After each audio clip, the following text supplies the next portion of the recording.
The internet has changed retail forever, but it's not because of e-commerce. I'll share 3 major consumer trends that are creating big issues for retail distribution and tell you exactly what to do when building a brand in 2025 and beyond. If you're new here, I'm Craig Dew and I've spent 25 years building businesses specializing in the startup to 10 million range. Trend 1, the internet.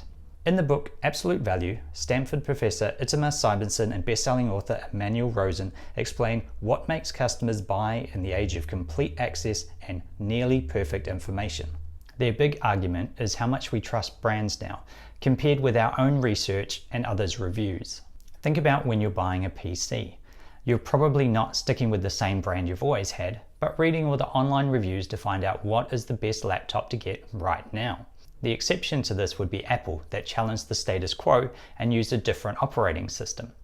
Now, their users aren't asking themselves what PC to get, they're asking what new Apple MacBook should I be getting. Clothing brands are another example where the brand does matter in many cases.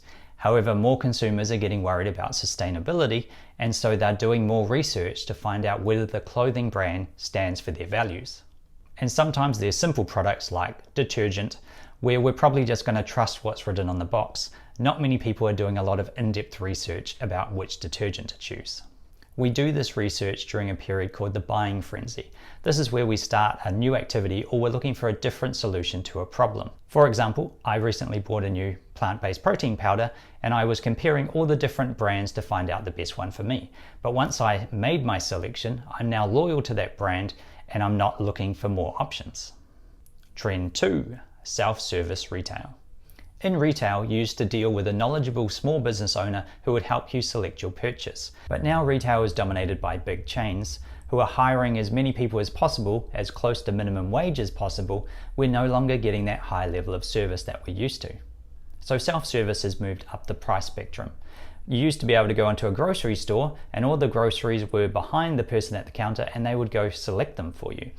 Then we moved to supermarkets where you have to pick out your own products. And it's moved up to bigger purchases like electronics and appliances, where you might not have the same retail staff help that you used to, and you're doing more research online.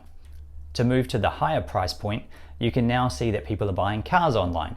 For example, Tesla is sold through a website, and while you might still go and do a test drive, a lot of people were buying them before they'd even seen them. If consumers can't get the same level of guidance from store staff, then we have to rely on the internet to do our research. For example, reviews. However, the customer leaving the review is probably not an expert in that product category, and we know reviews can be bought as well.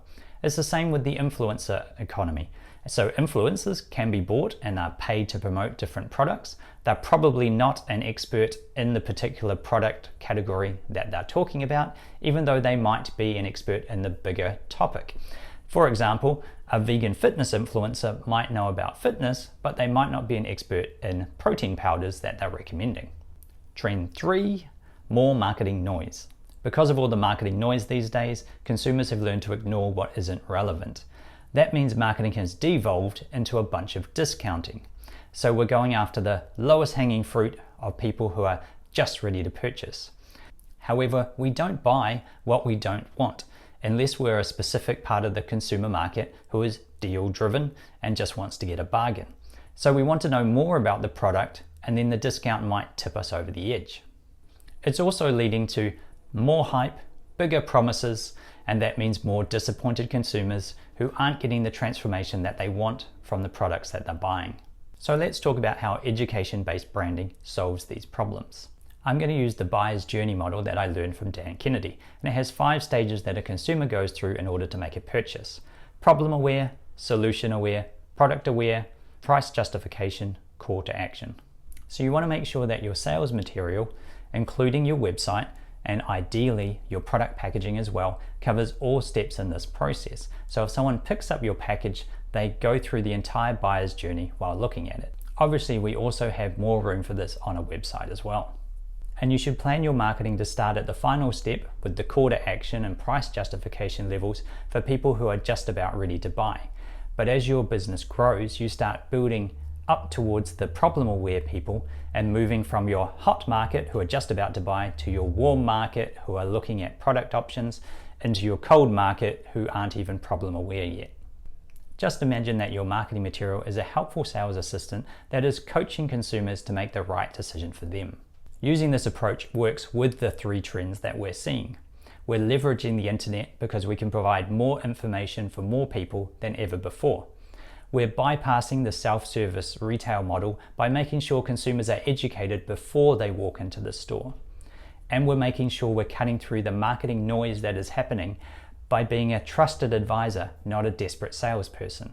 This means you can sell more now and in the future using education-based branding.